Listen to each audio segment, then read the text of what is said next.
अस्सलाम वालेकुम everyone, welcome to my YouTube channel. आज जो हम बात करेंगे, जैसे मैंने आपको बताया था लास्ट वीडियो में कि कुछ लेक्चर सीरीज़ हैं जो ओ लेवल्स इकोनॉमिक्स से रिलेटेड हैं। ऑफ कोर्स ओ लेवल्स और आईसीजीएसई के इकोनॉमिक्स का कोर्स सेम होता है, तो वो कंटेंट जो है वो सेम है, तो आप उसको यूज़ कर सकते हैं अगर दोनों जो स्कीम ऑफ स्टडीज़ में आप बात कर रहे हैं। एनीवेज, आपके पास जिस तरह जो है लेक्चर 1 मैं डिस्कस किया था व्हाट इज़ इकोनॉमिक प्रॉब्लम, उसके अलावा कुछ पास पेपर से एमसीक्यूज़ और कुछ उससे रिलेटेड क्वेश्चंस हमने डिस्कस किए थे। तो आज हम उसमें अगले कंटेंट के ऊपर जाएंगे, अगले टॉपिक के ऊपर जाएंगे, और अब उसमें हम अपॉर्चुनिटी कॉस्ट और इस तरह की, और again if you have any suggestions और एनी फीडबैक आप कमेंट सेक्शन में ज़रूर दीजिएगा, और कोई और आपको एक्सप्लेनेशन रिक्वायर्ड हो तो ज़रूर बताइएगा। जी, तो आज हम डिस्कस करेंगे opportunity cost, definition with examples, उसके अलावा what is the influence of opportunity cost on decision making. Other than that कि पीपीसी आपके पास प्रोडक्शन पॉसिबिलिटी कर्व की जो डायग्राम्स है उसको डिस्कस करेंगे, उसमें इनएफिशिएंट पॉइंट्स कौन से हैं, एफिशिएंट पॉइंट्स कौन से हैं, what is movement along the PPC, और इसी तरह शिफ्ट्स इन पीपीसी के बारे में हम डिस्कस करेंगे। तो सबसे पहले अगर हम बात करें कि what is an opportunity cost, जिस तरह मेरी लास्ट स्लाइड्स में, लास्ट लेक्चर में भी डिस्कशन हुई थी कि opportunity cost is the cost of decision in terms of best alternative given up. यानी अगर आप कोई चीज़, क्या चीज़, एक कुछ सेक्रीफाइस कर रही हैं, कुछ छोड़ रही हैं टू डू समथिंग, हर चीज़ की एक अपॉर्चुनिटी कॉस्ट है। ठीक है, फॉर इंस्टेंस के if whenever you decide what to buy, अगर कंज्यूमर्स डिसाइड कर रहे हैं, प्रोड्यूसर्स व्हाट टू प्रोड्यूस, तो वो उस सब में एक अपॉर्चुनिटी कॉस्ट रिलेटेड होगी कि अगर जिस तरह अगर आप एक काम कर रहे हैं, for instance if you are watching this video, you are not playing at that time. अगर आप कोई जॉब कर रहे हैं तो एक बंदा एक जॉब नहीं, वो कोई और भी कर सकता है, तो उसको वो जो छोड़ रहा है, that is basically the opportunity cost for doing this work. So whatever you are leaving for the sake of doing this thing, उसको हम कहेंगे कि वो आपकी अपॉर्चुनिटी कॉस्ट है। इसी तरह जिस तरह हमारे पास हमने डिफरेंस पढ़ा था इकोनॉमिक गुड्स और फ्री गुड्स का, तो इकोनॉमिक गुड्स की हमने देखा था they have an opportunity cost whereas free goods don't have it. So अब आपके पास जो MCQs रिलेटेड हैं उससे जो क्वेश्चन में, विच इज़ वेरी सिंपल, कि हमने जैसा डेफिनेशन में कहा था what is meant by opportunity cost, the best alternative forgone, the cost of item selected, the cost of exploring business opportunities, the labour used in producing the product. So basically if you know the definition of opportunity cost, या if you know the concept of opportunity cost कि आप you are leaving something, so of course the a जो part है वो आपका इसका answer है MCQ का कि अपॉर्चुनिटी कॉस्ट आपके पास क्या है। Moving to the next MCQ, a person decides to go to the university for 3 years to study economics. If he had not gone, he could have taken up a job which would have paid $15,000 a year. After he graduates, he expects to find a job having this much amount. What is opportunity cost of going to the university for him? ठीक है, तो अब यहाँ पे जब हम बात करेंगे तो देखें आपके पास अपॉर्चुनिटी कॉस्ट क्या थी कि अगर आप जिस तरह वो एक उस बंदे के बारे में बता रहे हैं जो यूनिवर्सिटी जा रहे हैं 3 साल के लिए, अगर वो यूनिवर्सिटी ना जाए तो जाहिर बात है वो उसकी जगह पे जॉब कर सकता है। अब आपके पास जो जॉब करेगा तो उसको 15,000 पर ईयर पैसे मिलेंगे। अब 15,000 जो है, क्योंकि वो 3 साल के लिए यूनिवर्सिटी जा रहे हैं, तो आपकी ओवरऑल उन्होंने पूछा है कि यूनिवर्सिटी जाने की उसकी क्या है अपॉर्चुनिटी कॉस्ट, तो आप 15,000 को अगर 3 से मल्टीप्लाई करें तो 45,000 इज़ द अपॉर्चुनिटी कॉस्ट, यानी वो ये छोड़ रहा है in order to pursue his studies. ठीक है, तो जो चीज़ आप सेक्रीफाइस कर रहे होते हैं उसको हम कह रहे होते हैं कि that is your opportunity cost.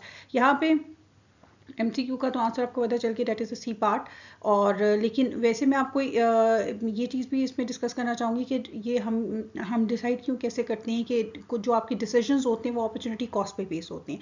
यानी अगर एक बंदा क्यों डिसाइड करेगा कि वो यूनिवर्सिटी जाए, ठीक है, वो यूनिवर्सिटी क्योंकि वो अपॉर्चुनिटी कॉस्ट देखेगा कि this is the opportunity cost, but अगर वो ग्रेजुएट हो जाएगा तो वो ये एक्सपेक्ट कर रहा है कि ही विल गेट, मतलब उसको एक हायर इनकम या एक अच्छी जॉब मिलेगी, तो वो इस वजह से ये अपॉर्चुनिटी कॉस्ट आपको डिसाइड करने में हेल्प आउट करती है कि वो अभी नहीं कर रहा, बेशक एक उसको छोड़ना पड़ रहा है, लेकिन वो ये देख रहा है कि इन फ्यूचर में उसको क्या फ़ायदा होगा। सो बेसिकली अपॉर्चुनिटी कॉस्ट, या जो भी हम सेक्रीफाइसेस कर रहे होते हैं एक, या ऑन द अदर हैंड जो हम चीज़ छोड़ रहे होते हैं वो किसी पर्पस के, मतलब कोई ना कोई उसके पीछे कोई पर्पस होगा कि हम क्यों करना चाह रहे हैं। तो अपॉर्चुनिटी कॉस्ट इज़ बेसिकली आप अपॉर्चुनिटी कॉस्ट की वजह से फिर डिसीजन मेकिंग आपकी प्रोड्यूसर्स की, कंज्यूमर्स की, वो ईजी हो जाती है।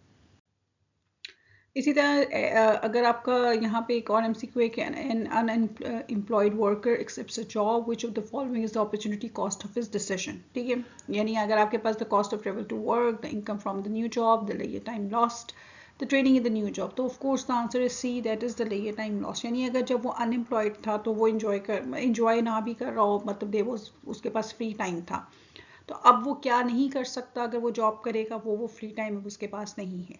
तो अपॉर्चुनिटी कॉस्ट ज़रूरी नहीं होता किसी मॉनेटरी टर्म्स में ही आपके पास हो। आपको जैसा मैंने पहले कहा कि अगर आप ये वीडियो देख रहे हैं, आप खेल नहीं रहे, तो that is an opportunity cost for watching this video. अगर जो आप कुछ और कर सकते थे, अगर आप एक क्लास अटेंड कर रहे हैं तो आप खेल नहीं रहे, आप सो नहीं रहे, तो अपॉर्चुनिटी जो आप कुछ और करना चाहेंगे ऑफकोर्स, तो वो अपॉर्चुनिटी कॉस्ट उसकी उस काम करने की वो अपॉर्चुनिटी कॉस्ट होगी। अच्छा, तो सबसे पहले ये स्ट्रक्चर्ड क्वेश्चंस हैं। अब स्ट्रक्चर्ड क्वेश्चंस हमारे पास क्या हैं कि जिस तरह क्या कहते हैं, आपके पास जो उसमें मार्क्स भी गिवन होंगे, 2 पेपर्स हैं, एक एमसीक्यूज हैं और एक स्ट्रक्चर्ड क्वेश्चन का। तो आपके पास इसमें मार्क्स गिवन होंगे, तो उसमें आपने क्या करना है, जैसा first of all explain what is meant by economic problem and why opportunity cost is relevant to the allocation of resources. You have to be to the point आपने बात करनी है, लेकिन you have to explain whatever is being asked in the question.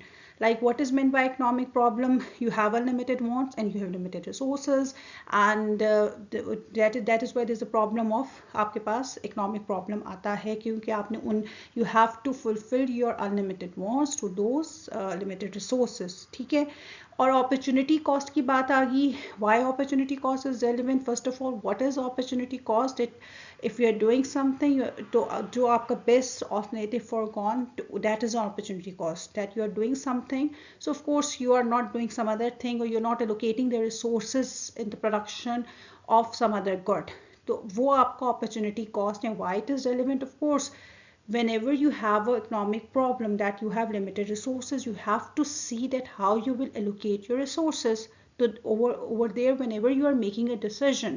So the opportunity cost is relevant for it, because you have to allocate the resources कि आपने ये देखना है उसकी opportunity cost क्या है, यानी आप उसके अगर if you are not if you are producing certain good, तो आप उसके अलावा आप उस जो क्या प्रोड्यूस नहीं कर रहे, या आप ऑन इन अदर वर्ड्स आप अपने रिसोर्सेज कहाँ एलोकेट नहीं कर रहे। ठीक है, so that's why it is relevant. So you have to tell the economic problem also in a very refined way, like what it is, और वो सिंपल है, उसमें आपने बहुत लंबे, देखिए you have to tell all.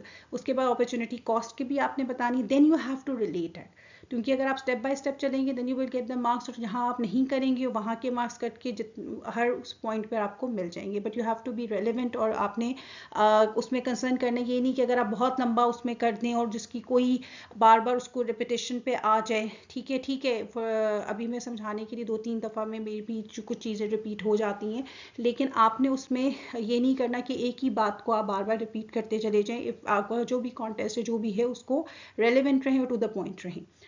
Explain why scarcity gives rise to opportunity cost. First of all, tell what is scarcity. Like we have unlimited wants, but the limited resources is scarcity, and due to which then there is an economic problem. And of course, when you have to use your limited resources to fulfill your unlimited wants, then you have to see what is an opportunity cost of allocating those resources. Like if you are allocating the resources in the production of a particular good, तो आप उसको किसी और जगह पे use नहीं कर रहे होंगे। Explain why opportunity cost is an important concept for producer. First of all, again tell what is an opportunity cost, then tell what is the goal of producers. So the goal of producers is the profit maximization. So of course for them it is essential to know that what is the opportunity cost, that whatever they are producing, so of course they are not doing something else, or they are not utilizing the resources in the production of some other product. ठीक है, तो वो क्या opportunity cost है, because they want the maximum profit. तो वो ये देखेंगे कि अगर वो कर रहे हैं तो it is beneficial for them, should they produce this good, तो ये इस वजह से this is important for them. So these are the type of the structured questions जो आ जाते हैं, जिनके आपने मार्क्स के रेलिवेंट, और आपने हर पॉइंट को टू द पॉइंट, अगर आपको उसका कॉन्सेप्ट पता है तो आप उसको उससे स्टेप बाय स्टेप उसको एक्सप्लेन कर देंगे। अच्छा, अब हम बात करेंगे प्रोडक्शन पॉसिबिलिटी कर्व की। ठीक है, तो production possibility curve, a curve that shows the maximum output of two types of products and combination of those products that can be produced with existing resources and technology. जो भी आपके पास existing resources हैं उनको use करके, अब देखिए may be जिस तरह क्वांटिटी ऑफ गुड प्रोड्यूस है, अगर आपने सारे रिसोर्सेज यूज़ किए तो दिस इज़ द पॉइंट जिसमें आप सारा प्रोड्यूस करें। ऑन द अदर हैंड अगर आपने सारी की सारे रिसोर्सेज यूटिलाइज कर दिए on the production of coffee, तो दिस इज़ द अमाउंट, ठीक है। और अगर आप इस प्रोडक्शन पॉसिबिलिटी कर्व के ऊपर हैं तो इसका मतलब है कि देखें from moving from point B to point D, आप क्या करें, आप इंक्रीज करें शुगर को, but on the other hand आपको रिड्यूस करना पड़ रहा है कॉफ़ी को, ठीक है। तो आपके पास जब, और जो अभी हम आगे बात करेंगे कि जो इनएफिशिएंट, जब आप अलोंग द कर्व मूव करते हैं, so these are the efficient points, यानी हम यहाँ पे ये कह रहे हैं कि resources properly, all resources have been utilized. और जब ए पॉइंट है वो हम उसको इनएफिशिएंट कहते हैं, क्या कि कुछ रिसोर्सेज आपके अनएम्प्लॉयड हैं। और अगर हम एक्स की बात करें तो वो आपकी रीच से ही बाहर है, you can not produce that curve, ठीक है। तो ये आपके पास एक सिंपल कॉन्सेप्ट है जिसको भी हम आगे जाकर और एक्सप्लेन करते हैं कि प्रोडक्शन पॉसिबिलिटी कर्व है क्या। अच्छा, अब आपका अक्सर जो है जैसा ये आपका पीपीसी का प्रोडक्शन पॉसिबिलिटी कर्व बना हुआ है, और आपसे अक्सर क्वेश्चंस आ जाएंगे, आगे भी मैं एक आध डिस्कस भी आपसे करूंगी, तो के जब आपके स्ट्रक्चर्ड क्वेश्चंस भी आते हैं या एमसीक्यूज में भी कोई भी पॉइंट अगर आपको ये बता रही है तो वो इनएफिशिएंट है। वो क्यों इनएफिशिएंट है? क्योंकि आप जब जो आपके मैक्सिमम जो हमने रिसोर्सेज का हम कह रहे हैं कि आपके फुल यूटिलाइज करते हैं, वो आपके इस प्रोडक्ट पीपीसी कर्व शो कर रहा है। यानी अगर हम सारी की सारी रिसोर्सेज यूज कर लें for the consumer goods, this is the point. और जो बीच में अगर और जो फाइनल अगर हम सारे कैपिटल पे करें तो यहाँ पे हैं। लेकिन आप लोग जो के जो भी रिसोर्सेज हैं और जो इसके अलोंग अगर आप उसको मूव करेंगे तो वो प्रोडक्टिवली एफिशिएंट है। क्यों एफिशिएंट है? क्योंकि कोई यहाँ पे अनएम्प्लॉयड रिसोर्सेज हैं, यहाँ पे आपने फुली अपने रिसोर्सेज को यूटिलाइज किया हुआ है। और अगर आप इस पॉइंट से दूसरे पॉइंट पे ऑन द पीपीसी मूव कर रहे हैं, तो for instance increasing the consumer goods by this much amount, ठीक है, तो उसकी अपॉर्चुनिटी कॉस्ट क्या है कि you are decreasing this curve, क्योंकि आपके वही रिसोर्सेज हैं। तो अगर आप एक को बढ़ाएंगे तो you have to decrease the production of the other curve. तो ओवरऑल जब हम जो आपके एडवांस टॉपिक होते हैं, इसी तरह जब हम इकोनॉमिक ग्रोथ की बात करते हैं, अच्छा यहाँ पे वही इकोनॉमिक ग्रोथ की जो मैं बात कर रही हूँ कि जब आपके पास ओवरऑल आपकी रिसोर्सेज बढ़ जाएं तो उसमें आप क्या पीपीसी कर्व मूव कर जाएगा। तो बेसिकली कुछ एमसीक्यूज में तो आपको मूवमेंट्स और वो चीज़ें पता होनी चाहिए कि फुली यूटिलाइज क्यों है, इनएफिशिएंट है और आउट ऑफ, और ये अगर यही पॉइंट अगर मूव नहीं कर रहा पीपीसी, पॉइंट इज, और आपका कोई भी फॉर इंस्टेंस जो हम पॉइंट इस तरफ है, तो वो आप ये यहाँ ये जो पॉइंट है ये आपके आप रीच ही नहीं कर सकते because don't have the resources. तो इसकी इसी वजह से अगर हम कोई फॉर इंस्टेंस की कोई अगर आपका स्ट्रक्चर्ड क्वेश्चन आता है कि अगर ग्रेजुएट ज़्यादा हैं तो how you will show it with the help of a production possibility curve, तो आप इसमें इसको इस तरह शो करेंगे कि ग्रेजुएट ज़्यादा हैं, एजुकेशन है, स्किल है, तो रिसोर्सेज बढ़ गए हैं, विच उसकी वजह से जो प्रोडक्शन बढ़ गई है। और आपके उसी अब आपके ज़रिए रिसोर्सेज बढ़े हैं तो अब प्रोडक्शन जो ज़्यादा हो रही है वो नया पीपीसी कर्व शो कर रहा है कि अगर आप सारे रिसोर्सेज यूटिलाइज करेंगे, this is the amount which you are producing, ठीक है। और ये जो हमने जैसा शिफ्ट मैंने आपको बताया कि जब भी आप शिफ्ट करेंगे, वो अगर आप एक चीज़ को इंक्रीज कर रहे हैं तो जो अपॉर्चुनिटी कॉस्ट है वो ये है कि आप उस दूसरे को डिक्रीज कर रहे हैं। तो ये आपको उसमें चाहे आपके पास एमसीक्यूज हैं या अगर आपके पास स्ट्रक्चर्ड क्वेश्चंस भी आते हैं तो आपने उसको मोस्टली आ जाता है कि आपके पास पॉइंट्स भी पूछा जा सकता है, या प्रोडक्ट एफिशिएंट भी पूरे इनएफिशिएंट भी, या जिस तरह मैंने आपको ग्रेजुएट्स की एग्जांपल दी है, इस तरह के क्वेश्चन आते हैं। तो आपने एक पीपीसी प्रोडक्ट ए लिख लें, प्रोडक्ट बी लिख लें, ठीक है, जो भी आप इस तरह करके उसको मेंशन कर सकते हैं। अगर उन्होंने कोई स्पेसिफाई किए हुए कंज्यूमर कैपिटल तो आप बता सकते हैं उसी के अकॉर्डिंगली। ये चार कॉन्सेप्ट आपको पता होने चाहिए कि जब हम पीपीसी पे मूव कर रहे हैं इन, और इसी तरह इनएफिशिएंट क्या है, फिजिबल और इनफिजिबल प्रोडक्शन पॉइंट्स क्या है। ये जिस तरह यहाँ पे उन्होंने ये इनफिजिबल शो किया हुआ, लेकिन अगर आपके पास ग्रोथ होती, मतलब इकोनॉमिक ग्रोथ है और आपका पीपीसी ही मूव कर जाता है, फिर वो फिजिबल हो जाएगा, फिर वो इनफिजिबल नहीं रहेगा, ठीक है। What economic concept must be at work when there is a movement by a country along its production possibility curve? आपके जब भी हो रही है इकोनॉमीज ऑफ स्केल ये होता है कि जब आप प्रोडक्शन को बढ़ाते हैं, लार्ज स्केल प्रोडक्शन करेंगे तो आपको कुछ उससे बेनिफिट होता है, ठीक है, उसको हम इकोनॉमीज ऑफ स्केल कहते हैं, जो हम कॉस्ट ऑफ प्रोडक्शन वगैरह में, क्योंकि कुछ चीज़ें आपकी वही यूटिलाइज हो रही होती है, तो जब भी आप अपनी प्रोडक्शन बढ़ाएंगे तो वो कुछ आपको, क्योंकि आप लार्ज स्केल पे प्रोड्यूस करें तो उसका बेनिफिट को हम इकोनॉमीज ऑफ स्केल कहते हैं। इक्विलिब्रियम प्राइस हम डिमांड और सप्लाई में देखेंगे, मैक्सिमम प्रॉफिट तो यहाँ पे ये है अपॉर्चुनिटी कॉस्ट, जिसको मैंने लास्ट स्लाइड पे भी आप सबको अच्छी तरह बता दिया था कि वो कैसे हम उसको अपॉर्चुनिटी कॉस्ट क्यों कहते हैं, और जब हम अलोंग द कर्व मूव कर रहे होते हैं, because if you have to increase one product then you that the opportunity cost is that you have to decrease other product, because you have the fixed, क्योंकि उसकी पहली definition अगर देखें कि हम प्रोड्यूस करें जो भी हमारे पास रिसोर्सेज हैं उससे जो अभी हम प्रोडक्शन कर रहे हैं, that is basically PPC, that is production possibility, उसको फ्रंटियर भी कहते हैं, प्रोडक्शन पॉसिबिलिटी कर्व। अच्छा, अब अगर आपका MCQ है कि some agriculture cooperatives have changed from labour intensive to capital intensive methods of production, ठीक है, what might be the cause of this change. Labour intensive होता है जिसमें आपका लेबर ज़्यादा यूज़ हो रही है, इसी तरह कैपिटल इंटेंसिव वो है जिसमें आपका कैपिटल जो आपकी मशीनरी है वो चीज़ें जो हैं वो ज़्यादा, मतलब वो रिक्वायर ज़्यादा हैं, जिसमें रिक्वायरमेंट ज़्यादा है कैपिटल की, और तो उसको हम कैपिटल इंटेंसिव कहेंगे। जिसमें ज़्यादा रिक्वायरमेंट आपके लेबर की उसको हम लेबर इंटेंसिव कहेंगे। तो what might be the cause of this change. Average productivity of agriculture workers have increased. Farming equipment has become more efficient.